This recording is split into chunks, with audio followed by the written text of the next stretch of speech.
tonight's topic is an exciting one, optimizing your display's audio. I know in the past I've had problems with my transmitter and or humming and so forth, so hopefully Jason can give us a bunch of tips on how to solve those issues. So Jason, you've got the floor. All right, thank you very much. So my name is Jason Rasmussen, and there's a link to my display if you ever wanted to check it out. And I am from the Southern California area and am part of the Southern California Christmas lights enthusiast group. And we're going to be talking about optimizing your display's audio. So George Lucas said the sound and music are 50% of the entertainment in a movie. Your system's display, it looks good, but does it sound good? Sound is very important in our displays. I mean, just imagine trying to run your display without any sound at all, or just really terrible sounding audio.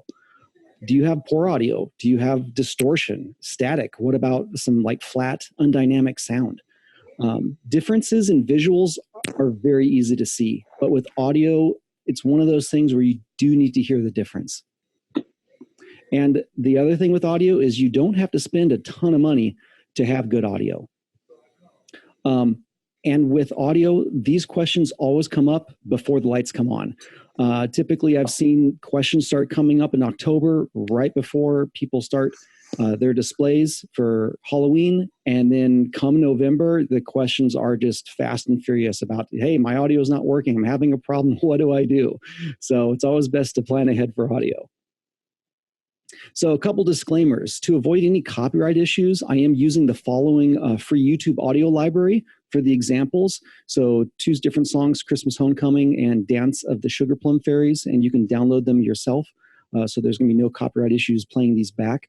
And the Zoom presentation as well as YouTube, they're both going to add their own audio compression. So it's going to degrade the audio comparisons. So for this presentation, I'm going to be mainly using visual comparisons.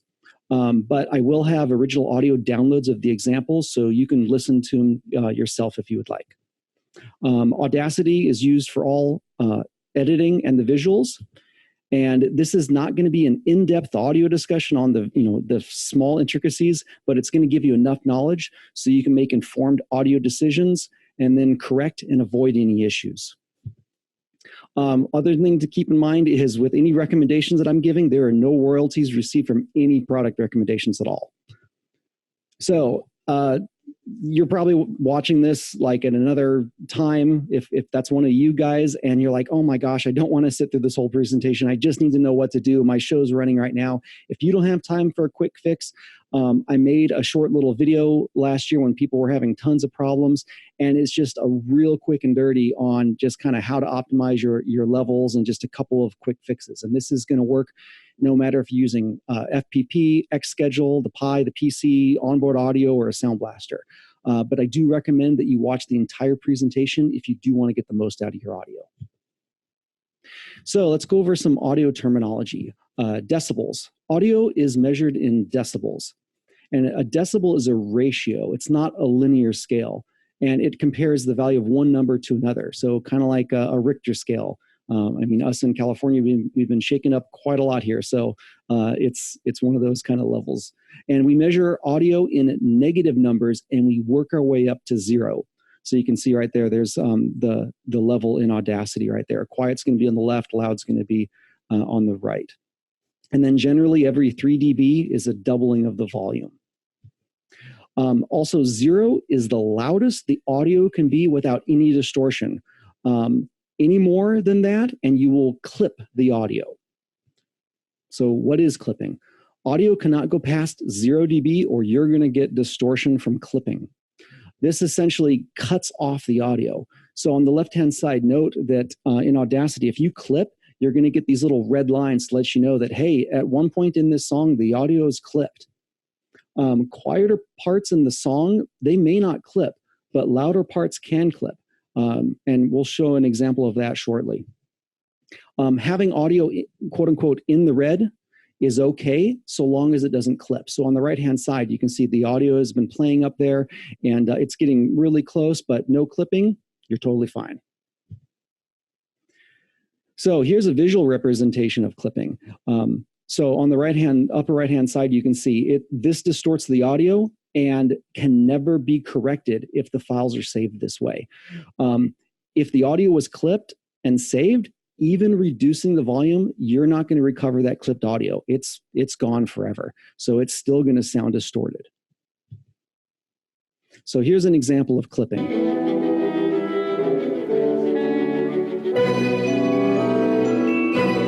Notice the red and the right. And you can also hear when it hits the high parts, it gets distorted, but the lower parts sound fine. So that's a light example of clipping, but when you're playing back music and things start sounding fine, but then, oh, why are certain parts crackling? You're clipping. All right, dynamic range. This is the contrast between loud and soft, and it can be quite dramatic. So, for example, in the Dance of the Sugar Plum Fairies, it contrasts between quiet parts and loud parts. And because of that contrast, it just creates really dynamic sound. And there's a lot of other songs that are like that just have a nice contrast. And you don't want to lose that contrast because it just gives emotional value. So here's an example of the dynamics.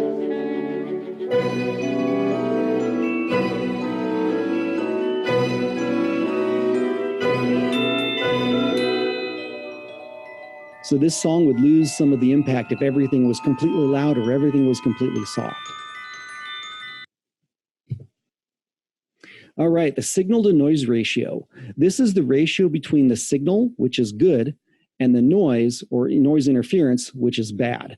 It's abbreviated SNR, and it is measured in decibels. And the higher the signal noise ratio, the better.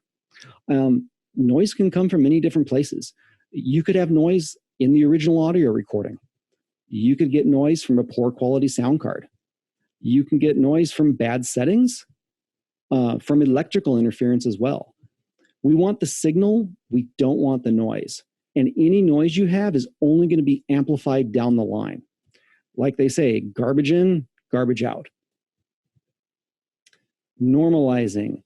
So this is amplifying the entire audio file equally, so the loudest part is going to hit 0 dB. This will maximize the signal without altering the dynamic range. And even professionally recorded audio may not be normalized. And this can be too quiet when played with other songs that you have. So here's an example of one of the songs that I use. It's The House by John Williams. It actually comes from Home Alone. And the audio is pretty low. And when I put this next to some of my other songs, it's really quiet. So I go in and I make sure I normalize this file. And so then it's a lot more level with the other songs that I'm playing. So you can normalize with Audacity, or you can use a program called MP3 Gain. With Audacity, you will need to resave, which will recompress the file. But if you're using MP3 Gain, it's going to normalize the audio without recompressing the file, and that's preferred. Compression.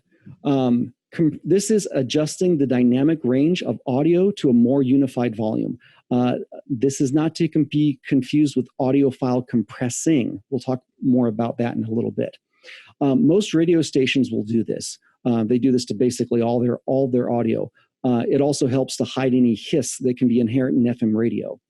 So what this does is it's going to alter the dynamic range between the softer and the louder parts. So the softer parts are going to become louder, and the louder parts are going to become softer.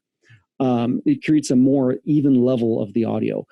Personally, I don't like doing this because it alters the author's original intent, and the quieter parts of the song, they kind of lose their impact.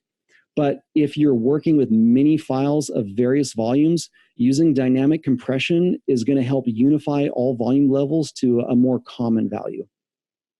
So you can see in there in the example, the quieter parts and the louder parts, and just looking over with the compression applied, it kind of equals all that out. If you're running your show from a PC or Mac, you can actually do this live, and I'll show you how to do this later. Equalizer. The equalizer is actually primarily used to compensate for inadequacies in the final output or to emphasize certain frequencies. I recommend to use it sparingly or not at all. If you're broadcasting your FM to cars, I recommend it leaving off or flat, because you don't have control over the final output in their car. So they may have their bass turned up really loud, or their treble turned up really loud or too low. So if you go in and you turn up the bass, you're like, oh man, this sounds really good in my car. It may sound really horrible in their car. But if you're using an external speaker setup where you control the final output, go ahead and adjust the final EQ to your liking. But make sure you only do the EQ after you optimize your output levels. And we'll talk about optimizing that in a bit. So compressing audio. Typically, these are the audio formats: MP3, AAC, M4A. These are lossy audio formats that compress an audio file, and it will remove data to reduce its size. This is similar how JPEG works for pictures. MP3 is still an excellent format. Don't be afraid to use it. I've seen a lot of people on the forums where they say, oh, I have an MP3. I need to convert it to a AAC file or something else. You're fine. MP3 still sounds excellent. MP3 is not going away anytime soon. A properly encoded MP3 file is going to sound indistinguishable from the original. And Amazon, if you get your music from them, they compress their MP3s extremely well. AAC files achieve the same quality as MP3s do, but they do so at a slightly lower bit rate. So either one, totally fine to use. So speaking of bit rate, what is this? This is the amount of data that you give to an audio file. The higher the bit rates, the better, but you're going to have points of diminishing returns. So for example, 128 kilobits per second, this is essentially the lowest rate for decent sounding audio. 192, it's going to be really hard to tell the difference between that and the original. And then 320 kilobits per second, that's the maximum possible bit rate that you can use. So you're going to want to make sure you're using a good quality file. So with compressing audio, if you ever resave the audio into a lossy format, you're going to permanently lose sound quality. So saving in a higher bit rate than the original or a different format will not improve the audio. So if you have a low quality bit rate like 128 kilobits per second, and you're like, oh man, I think it'll sound better if I resave it at 320.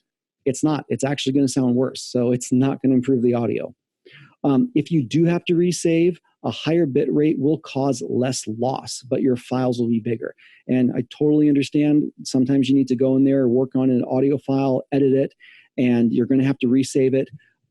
If you do, again, in the grand scheme of things, you are going to be losing some audio quality, but try to save at a higher bit rate. You're going to have less loss that way.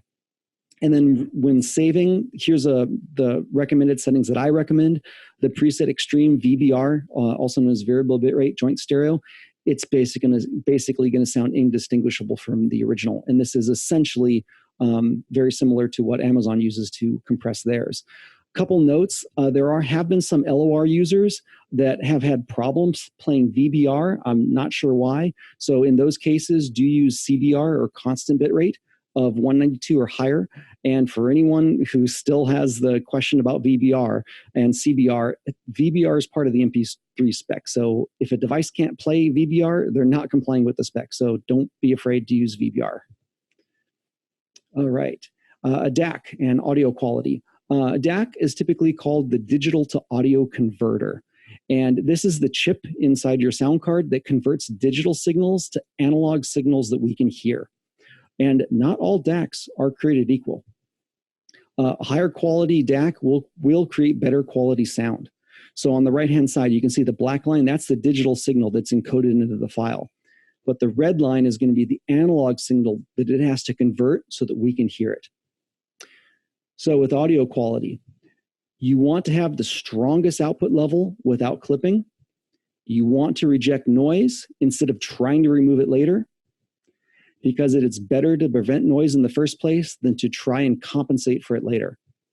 Not all sound cards and FM transmitters are created equal. So speaking of sound cards, here are the most common sound cards that you're going to see in this hobby. You're going to see the Raspberry Pi Audio that's built on there. A lot of people use Raspberry Pis for Falcon Pi Player. you're going to see your insert generic name brand USB adapter here.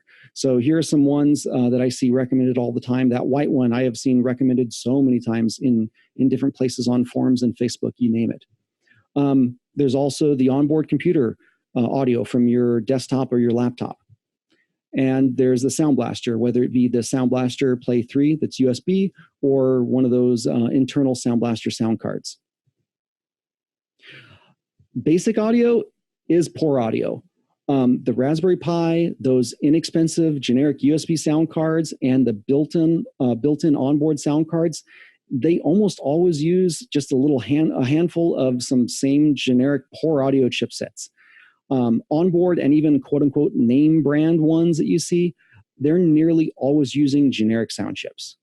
While they may output sound, they don't output quality sound. So you're going to have lower output levels. Generic poor quality off-the-shelf DACs or digital audio converters, they're not going to be converting that audio as well. You're going to get a poor signal-to-noise ratio. And with that, you're going to have a loss of fidelity, range, and fullness and clarity of the audio. And in some cases, it can be worse than the onboard motherboard audio. And it is easy and inexpensive to upgrade your sound card. So the Sound Blaster. Creative Labs, if you haven't heard of the company, they've been making high-end PC audio since the 80s and investing heavily in audio research, and it is the #1 brand in superior computer sound cards. The Sound Blaster Play 3 is going to be the least expensive and easiest way to vastly improve audio for your PC, your Mac, or your Raspberry Pi, and they only cost $18 last I checked, and I've seen them as low as $14. There are better Sound Blasters. There are some that cost hundreds of dollars. And if you wanted to go even further, you could. But for Christmas light audio, this is going to be a perfect fit.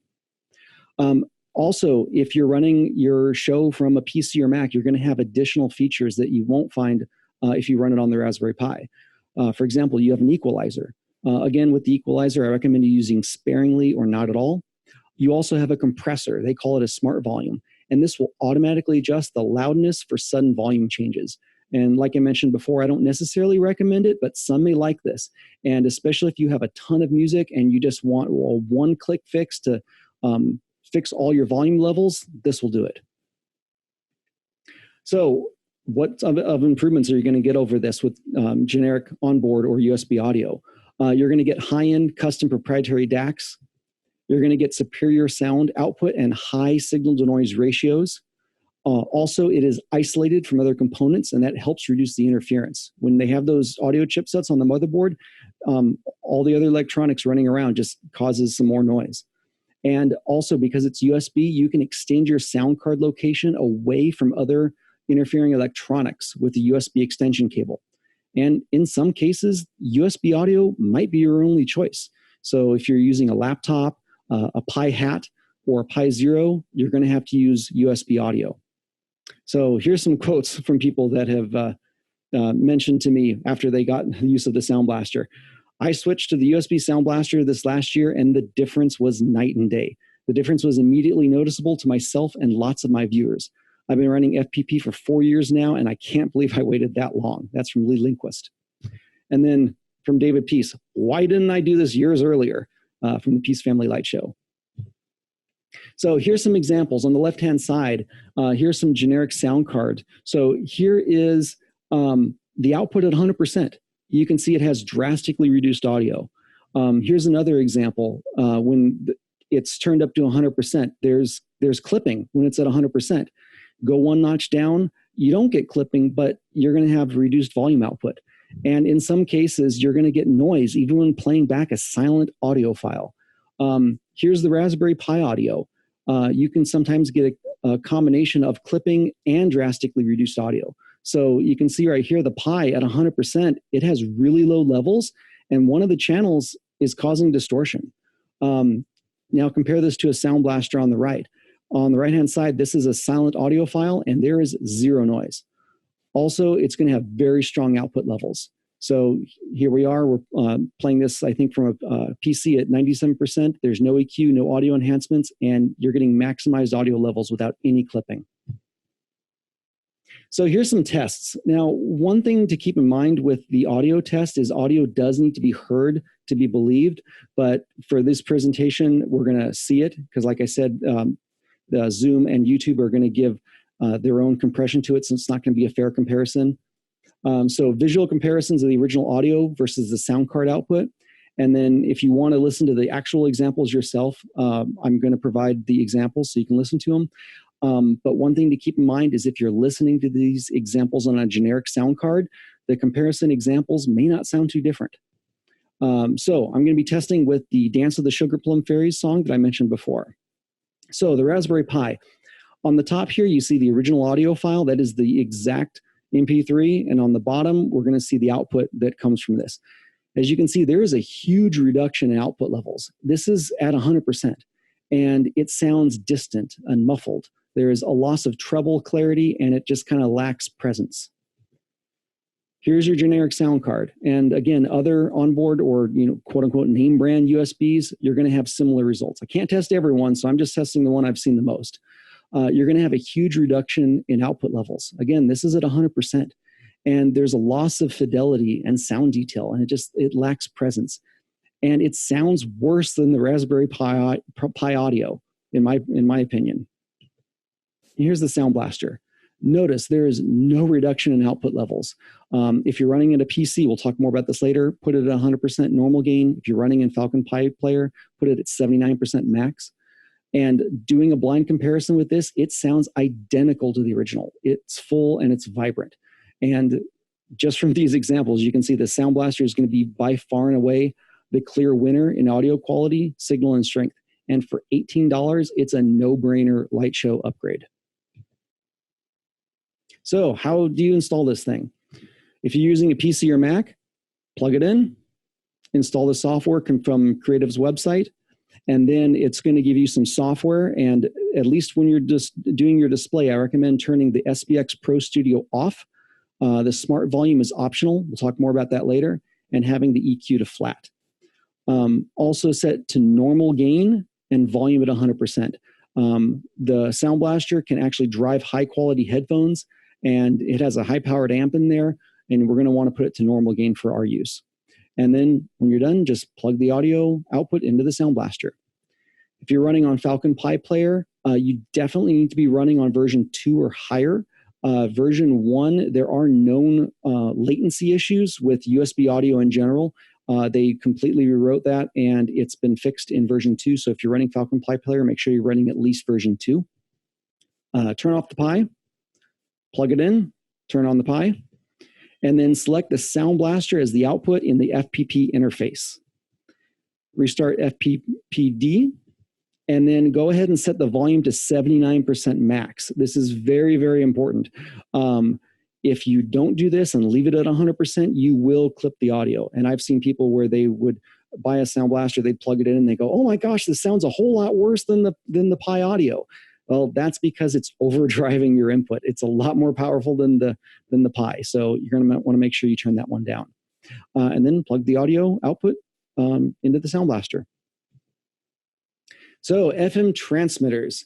The first thing you want to do when working with an FM transmitter is you want to find an available FM frequency. So here's a really good website, radio-locator.com. But one thing to keep in mind is what is listed may not be the best, so test it for yourself. So in my case, I'm in Orange County next to LA, so our FM channels are heavily congested. And so these are the ones that it recommended, but in my case, I found 89.1 was the best frequency, so make sure you test yourself. Other thing to keep in mind is only transmit as far as you need. You don't want to interfere with other stations or to raise the eye of the FCC. Even a half-watt transmitter in low power can transmit for blocks or even miles.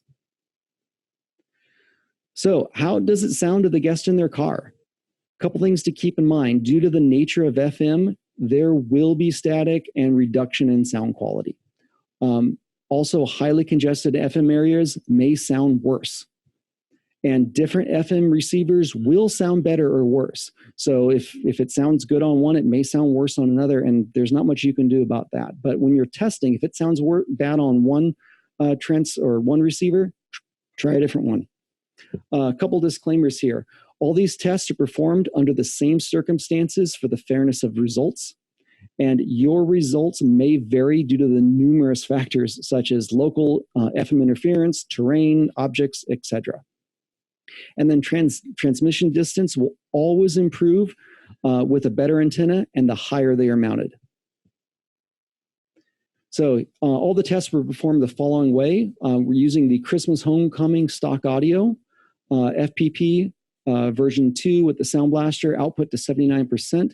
And I tested with the 3 most common FM transmitters that I see used in our hobby. So there's the SignStech half watt, and it's set to low power, which is 100 milliwatts. The $5 FM transmitter, that's also 100 milliwatts, and I put on a wire antenna because it doesn't come with an antenna.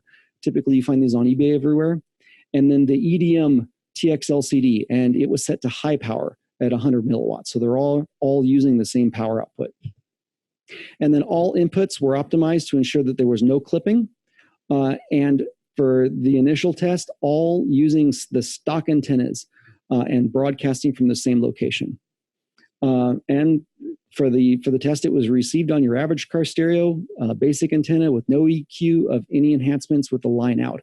Again, you're not going to have control over the final output that they have in their car. Some people are going to have really great receivers. Some are going to have really poor. So this is just kind of your average car stereo.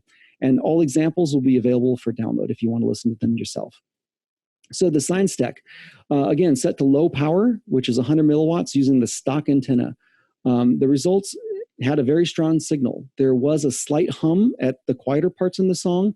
There was a little bit reduction in the treble, but overall, very good.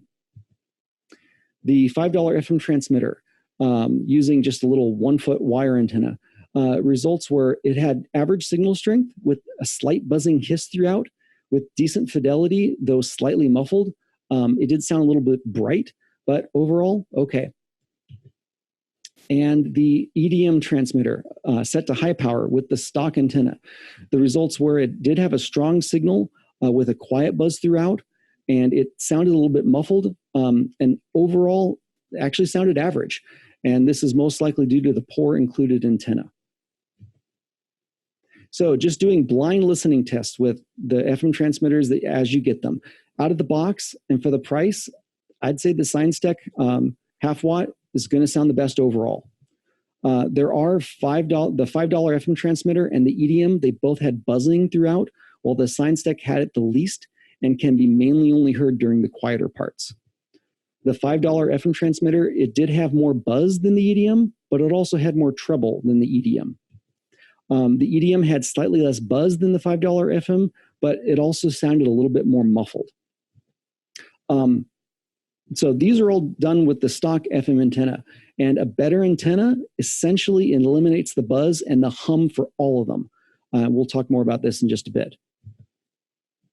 So pros and cons of each one. The half watt SignStech, and again, this was tested in the low power, 100 milliwatts. Pro, I'd say for the price, it's going to be the best FM transmitter. You can find these on Amazon for $56. It has great sound and great range. And it comes with everything you need, including the audio cable. The included antenna works quite well. Some cons. There's no RDS data. That's the text data that can come over some receivers. But if you don't use RDS, don't even worry about it. The analog dial, it's an analog dial, not a digital input. So it can be a little harder to set exactly, and you could accidentally bump it and then you lose your setting. And then in my case, on very rare occasions, I've had it not turn on. So I would unplug it, plug it back in, and sometimes it wouldn't come back on, put it in, and then it just works. But if I just leave it on 24/7, I've never had an issue. But one thing to keep in mind with no matter what FM transmitter you use, it's always good to have a backup. So the $5 FM transmitter, pros, very good sound and very good range. I was actually quite impressed by this little guy. It is great to have as a spare FM transmitter. It's also great for compact or a battery-powered display. It just runs off USB power. I also like how it has a digital input selector. So I found that 26 is usually the right setting to have. Couple of cons, though. You do need to solder your own antenna. It comes with no antenna whatsoever. And you must provide your own audio cable, USB power, and power cable. And if you want, optional housing, so you don't get, shorted out or anything. And while it is a good FM transmitter, the USB sound card is poor. You can actually plug these into the USB and then directly into your computer or your Pi and use it as a sound card, but I definitely do not recommend it. So bad on that, but actually a good FM transmitter. The EDM, I think 10 milliwatts is the default, but you can also slide it up to 100 milliwatts, the high power. So the pros, it does have good sound. And you can get some models with RDS data. I also like how it has the recessed gain controls, so it's difficult to accidentally bump those controls. Some cons, though, it is pricey. I mean, they typically hover around $300, and you will have to do some minor assembly. And speaking of the gain, even though they're recessed, which I like, the left and right volume controls are separate. So it is very difficult to properly tune the input gain. You get one level up and you have to get the other level up, and it may not be balanced, and you're going back and forth with a little screwdriver. Not the easiest way to control it. And the included antenna is very poor. Definitely don't like this one. And it is very expensive when FM transmitters at a fifth the price sound and perform better. And I know I'm going to get a lot of flack for this one. So if you do have one of these, you can do a power adjustment. I think, like I said, I think it comes at default at 10 milliwatts, but if you open up the case, you can do the slide selector and you can switch it to 100 milliwatts, which is the high power mode. So the included antennas, SignStack antenna, it's decent and it works well out of the box.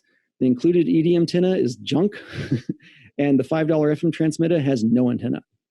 So the stock antenna range, let's do some range testing here. They all sounded good when listening in the main viewing area, and all had minor static when driving around in the car. Both the stock EDM antenna and the $5 FM transmitter wire antenna, they had essentially the exact same range. So all stock antennas except the SignStack are very poor. And because of that, you can build a dipole antenna. Using a dipole antenna essentially eliminates the buzz and hum from all the stock antennas. It will also increase your range and reduce any static drops that you have. With a dipole antenna, all FM transmitters, they sounded extremely similar. But the $5 FM transmitter still had a little bright sound to it. But just kind of blind listening test, they all sounded essentially the same. You can build one or buy one. And I found this build on the DIY Christmas forum, which was actually easy to build. All it took me is one evening and a trip to Home Depot, and I built this antenna.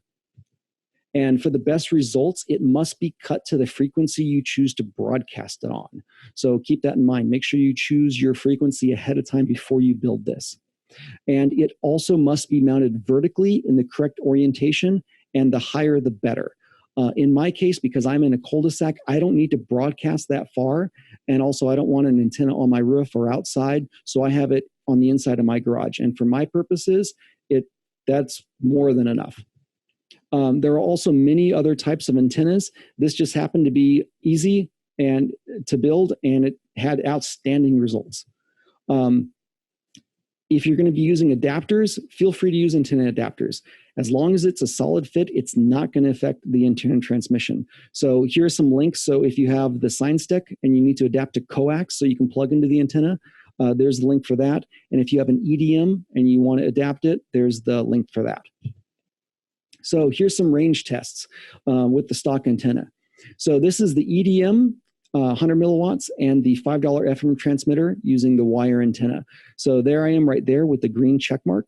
And on the inside of the green circle, anything within that circle sounded good. So in the main viewing area, it sounded quite good. Inside the yellow circle, there was a little bit of static. So when you're kind of driving around the cul-de-sac and you're not in the main viewing area, there was a little bit of static there. So it just kind of pop in and out and things like that. And then anything inside the red circle, there was definitely static, but you can still kind of hear it. And of course, outside the red circle, outside of that, nothing but static. Now the SignStack, using the stock antenna, you can see a much better range. So in my entire cul-de-sac there where I'm at, it sounded very good. Once you get out of the cul-de-sac, there was still some static and you did hear it. Driving further away, you can't really hear it as much, and then anything outside of the circle, can't hear it. Now, switch this over to the dipole antenna. So this is the range of the EDM and the $5 transmitter. You can see right there, it has way better coverage. So the signal was very, very strong. So it covers it really, really well. And using the sign stack, it actually goes about 8 houses further for every single color there. And just for the fun of it, I did put the antenna on my roof to see how far it would go, and it went really, really stinking far, way farther than what I needed. So I just left it in my garage there. Other thing to keep in mind is there are some higher power FM transmitters out there, like 5 watts, 7 watts, or even higher. Definitely some precautions on these. You can get distorted audio. You can also get bleed into neighboring stations. And some people have experienced it actually knocking out their USB sound cards, and also interference with other electronic devices such as garage door openers. So again, like I mentioned before, you don't need to broadcast any more than what you need. So you may not need a super high powered transmitter. Also, mounting locations. It's recommended to have it closer to the audience if possible with the least amount of obstructions. You want to make sure your antenna is at head level or higher and not on the ground or the basement. And believe me, I've had some people come to me where it's like, I'm having audio problems. And it's like, well, where's your antenna? Oh, it's in the basement on the ground. There's your problem. Also, the antenna, you can have the antenna pointing up or down. But if you're using a dipole antenna, it must be vertical with the top element, which is the center core wire. It must be up. So optimizing your audio levels. If you have non-optimized audio levels, this can result in distortion and noise, a loss of audio levels, and future problems. And most people, they get their FM transmitter, they get their sound card, they get their computer, they plug it in, they turn a couple knobs, and they call it a day. But your audio levels are not going to be optimized. So for optimizing, using a test tone is the easiest way to optimize your audio levels. So this is 100 hertz, 0 dB test tone, and this is the maximum audio output you can have without distorting. If you hear any distortion at any other points in your test, that part is clipping. And what you can do is you can generate your own 30-second sample in Audacity. So go to generate and do a waveform, a sine waveform, 100 hertz, and have it as long as you want. 30 seconds is the default. Hit OK, you generate your waveform. Again, there's nothing magic about 100 hertz. I just picked it because it's a slightly lower level, so it's not really going to hurt you or pierce your ears, and it's going to be a lot easier to hear when something distorts. So go ahead and create your own, or you can download the sample that I created. So for Falcon Pi Player, select your Sound Blaster as the output, restart FPPD, and then set the volume to 79% max. If you have it at 80% or higher, you will overdrive your input, and it's going to distort. So again, with the default in Falcon Pi Player is 100%, but if you're using the Sound Blaster, you're going to want to back that down. If you want to be absolutely safe, you can set it to 70%. So on a PC and Mac, I recommend you have the SBX Pro Studio off, Smart Volume off, and the EQ flat. And then set the normal gain and the volume to 100%. And again, if you want to be safe, set to 95%. And then you can turn on the smart volume if you want, but only do this after you optimize your levels. So if you have one of these and you just have a generic audio, and you don't have a sound card, or you're listening to this after the fact and you just got to get your show running, if you're using a Pi, go ahead and set it to 100%. If you're using a generic onboard audio, set it to 100%. You can lower it if you need to. Again, I can't test for every single one out there, so you may need to do your own playing. And if at any point in testing you still get clipping, go ahead and lower your output levels by 5. And that's a kind of a good way to kind of back it down so you don't get any clipping. So the first thing you're going to want to do is prep the FM receiver as well. So prep the FM receiver. Turn the input gain all the way down to 0. Turn it all the way to lower. If you're using the FM transmitter, I found that 26 is a good number, and because it's digital, it should kind of be fairly even if you're using these. And then for your final output, so whether it be your car audio or your loudspeakers, you're going to want to turn that low. So turn your volume pretty low, around like 10 to 25% of your final output. The reason we're doing this is because we're going to be sending the test tone through here, and we don't want that to be a part of the distortion. Also, if you can, turn off any EQ, any bass or treble enhancements if possible, because we don't want that to interfere with our test. Okay, so now it's time to optimize. So go ahead and we're going to play back our tone. So again, we optimized our sound card level outputs.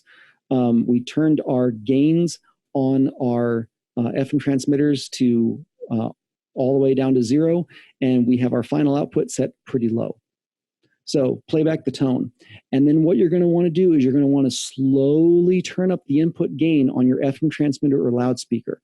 And what we're going to try to do is we're going to try to find out where it distorts. So once you turning it up and you start to hear clipping, you're going to want to slowly back down until you no longer hear any clipping. So I'm going to play an example of this. So watch out for your ears. The audio may be loud. I'm not sure it'll sound on your end. So this is me playing back the test tone and turning up the gain until I get distortion. Once I hear distortion, I'm going to back it down.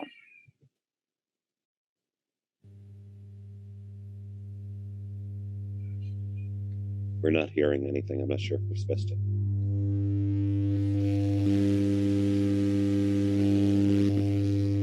Can you hear it now?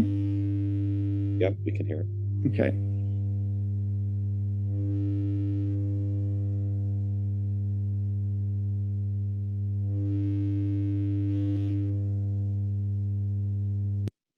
So if everyone was able to hear that, you heard the tone, and the more I turned it up, it started to distort, and you can even visually see the audio signal distorting. Once I brought it back down, then there was no distortion, and you can see the levels, they're pretty maximized. So after that, your input level is now optimized. So on your FM transmitter, just kind of make a mental note of where that is. That's your setting. Notice there is a strong, clean audio signal. And if you still hear distortion after this part, like turn down your sound card just a little bit and try again. So if no matter what in this test, no matter what level you have it on, it's still distorting, turn the sound card down, try again. Now you can turn up your final output level. So in your car or your loudspeakers at the very end, you can now go ahead and turn it up, and you know that your audio should sound strong and clear without any clipping. And if you hear any clipping at this point, at the higher levels, it's not going to be due to the sound card or your FM transmitter. The clipping is actually going to be in their stereo, and there's nothing you can do about that, but you know your levels are good. So audio cables. Stock audio cables can often be poor. And also one thing to keep in mind is quality audio cables are no substitution for a quality sound card. I've seen so many posts in all the different forums where someone is having audio problems, and the first thing people say is change your cables. That is not necessarily going to fix everything. A good audio cable will never fix an incorrectly set gain, a poor sound card, or poor audio files. Monster cables are good. Don't get me wrong, I have a lot of them myself, but they just cost more, and others are going to be just as good. Here are some good affordable brands such as Monoprice, Cable Matters, and Amazon Basics. Make sure you buy ones that are shielded with gold connectors when you can. It should say shielded to prevent EMI or RFI interference. So for example, on the left-hand side, there's a Monoprice one, and that one's pretty beefy. It's got a lot of shielding in there. And on the right-hand side, there's an Amazon Basics one. That also has shielding. Bluetooth. A lot of people ask about Bluetooth and Bluetooth speakers. I recommend don't. Just don't. There's too much latency that you're never going to overcome. Also, all Bluetooth audio is recompressed, so you're going to lose audio quality. And there are some Bluetooth speakers that do have an auxiliary input or an FM tuner. So if you have one of these speakers and you kind of want to use it outside on your front, either plug in the auxiliary input or just use an FM tuner, and you're going to get no latency for the audio. External mixers. I've seen a lot of people use these as well. In general, they're unnecessary. Using an external mixer in most cases, when people get these, it's in an attempt to correct the poor audio source, and that's generally a bad idea. Like we said before, garbage in, garbage out. So if you're trying to, tweak the Raspberry Pi to have good audio with a mixer, you're not going to get really far. Always start with a quality sound output first. Upgrade your sound card. The Sound Blaster Play 3 is going to be way less expensive than an external mixer, and you're going to have better results. There are some mixers that have USB audio, and while it's likely superior to the onboard Pi, it's probably inferior to the Sound Blaster. If you're using a PC or Mac, the Sound Blaster control panel is going to have essentially all the audio controls in the software that you should need. So ferrite cores. You've probably seen these on some electronic devices. These can help reject EMI and RFI interference. What you do is you want to wrap it around the cable at least once when possible. You can see in the lower right-hand corner there how it's wrapped around once. If you can't, just having at least clipped on, it's better than nothing. And you're going to want to place these on each AC and audio line. They come in different sizes to allow this. And you're going to want to place the cable, place it on the cable that is closest to the noise source. And it may not perform miracles, but it does help in rejecting noise. So audio troubleshooting. While I can't anticipate every possible audio problem, here are some of the most common ones that I've seen. So first thing we need to know is a testing method when you are trying to fix audio problems. You're going to want to always start your testing at the source and move down the line. For example, is the issue present in the audio file itself? Is the issue present at the sound output? Go ahead and plug in headphones to your sound output and see if you get the problems there. Is the issue present at the FM transmitter? You're going to want to also test with different FM receivers. Though a car radio in the viewing area is probably going to be the best. I have a whole bunch of FM receivers myself, a little pocket one. There's even one on my phone, and not a lot of them are created equal. So there are some that are really bad. There are some that are really good. Clipping and distortion, that's another problem. So make sure you check the output levels. You can have clipping occur at so many different points. You can have clipping occur in the audio file itself. You could have clipping occur at the sound card. You could have clipping occur at the FM transmitter. And you can even have clipping in the output, in the final output, whether that be the car stereo or your speakers. So starting with the source, including the audio file, go ahead and move down the line to try to find where that clipping is. And when in doubt, turn your outputs down a little. So go ahead and turn each one down in like increments of 5. Also, one thing to check is, are you plugged into the auxiliary and not the mic? I've seen a whole lot of people where they plug their audio into the mic instead of the auxiliary, and you're going to have a ton of distortion there. And if you need to, just go ahead and start over and re-optimize your audio levels. So just go ahead and reset your levels, go ahead and re-optimize. It only takes a couple minutes. Static. So with static, starting with the source, including the audio file, check that for static. Do you have a poor antenna? You could try a different antenna, and you can also check for cable damage. Often cable damage will cause static. You could try mounting the antenna higher. Also try a higher output level on the FM transmitter. So if you have a different level like the EDM, it has 10 milliwatts or 100 milliwatts. Go ahead and try a higher level, see if that fixes things. What do you have? Electrical interference, maybe? You could try turning off other nearby electrical devices. Turn those off to see if the interference goes away. Also, use a USB extension cord to move the sound card and the FM transmitter away from electronic devices. Sometimes this can make a world of difference. So if you're using a USB audio device, go ahead and get an extension cord and move it away from those electronics. See if that helps. Also, try a different radio receiver. Sometimes you're going to have a radio receiver and it's like, man, this sounds really terrible. And it's just the receiver. The transmitter is just fine. So go ahead and try a different receiver. Warbling. Some people have reported like a warbling or kind of like an ocean wave sounding.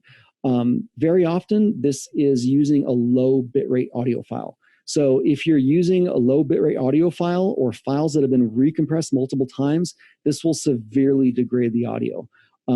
If you have this case, there is no way to recover from low bitrate or from recompressed audio. The damage is already done. I was troubleshooting with one person last year, and they said, "Oh my gosh, I have all this warbling. It just sounds terrible. Hey, can you send me the audio file?" I hear the audio file, and it sounds terrible, and it's at a really low bit rate. And I'm like, "Well, what did you do?" It's like, "Oh, I saved it about 50 times, and it was from YouTube." Well, there's your problem. So if you're going to be saving 128 kilohertz MP3 and you try to save that to 320, remember, that's not going to improve the audio. It's still going to sound like 128 kilohertz. And recompressing as yet another bit rate, you're going to degrade it further. So what you're going to want to do is seek out a higher quality audio file. Go ahead and spend that $1.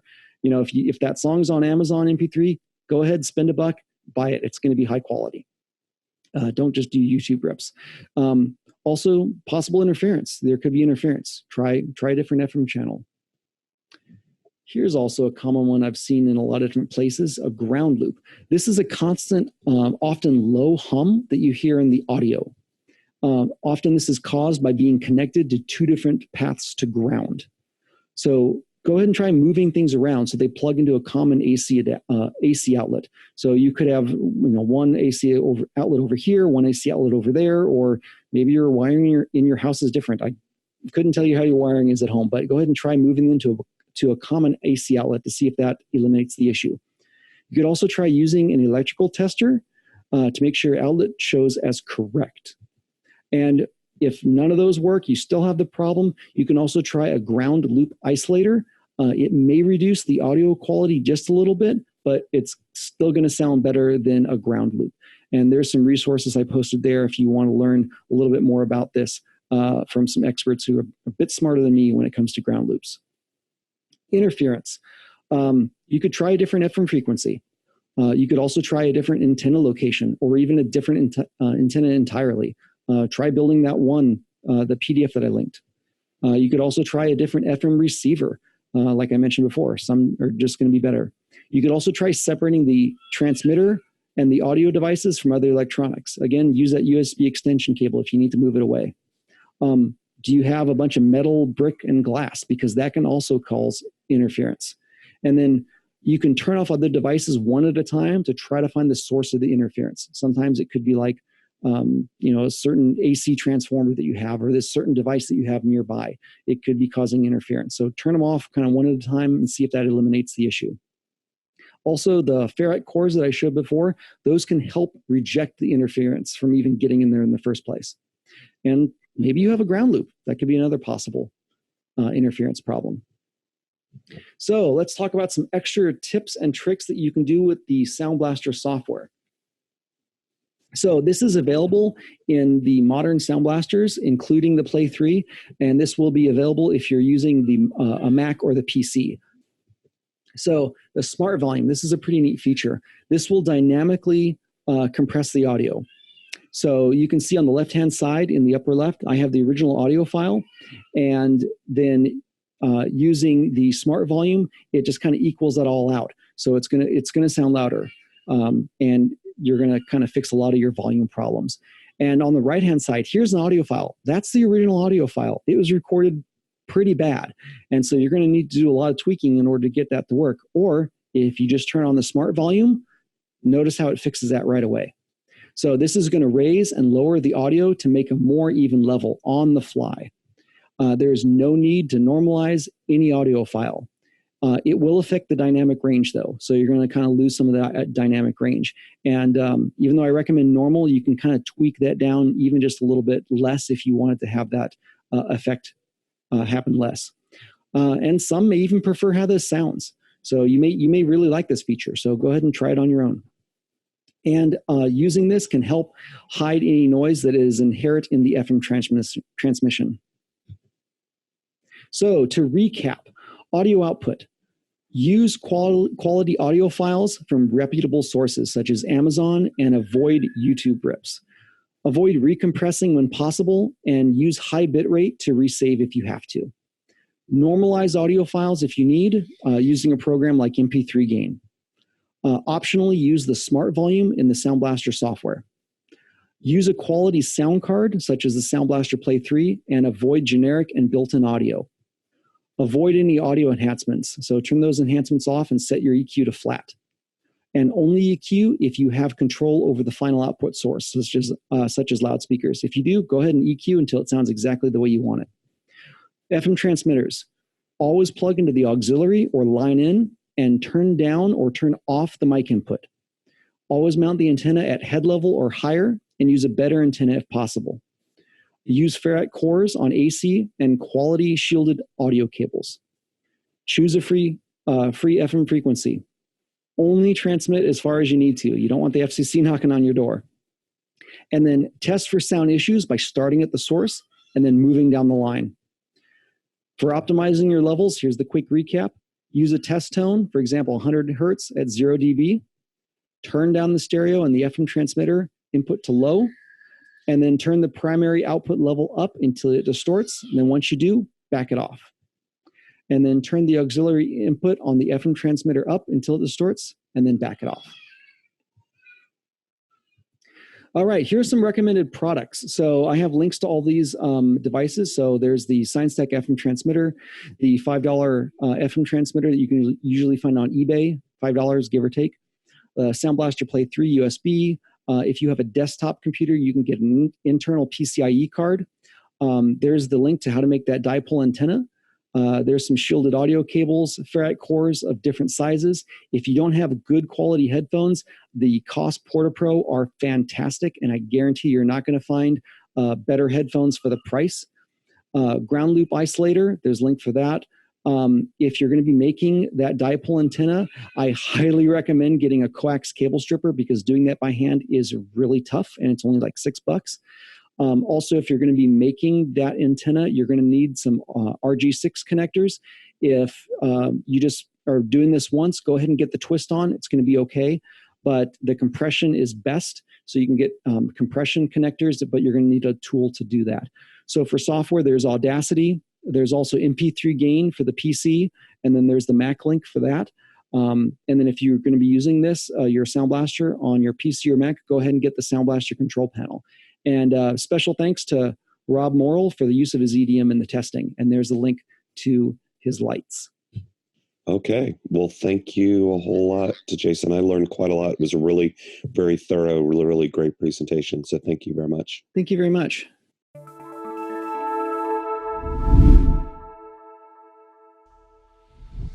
The xLights project exists because of people like you. Help continue the project by making a donation today at xlights.org/donate.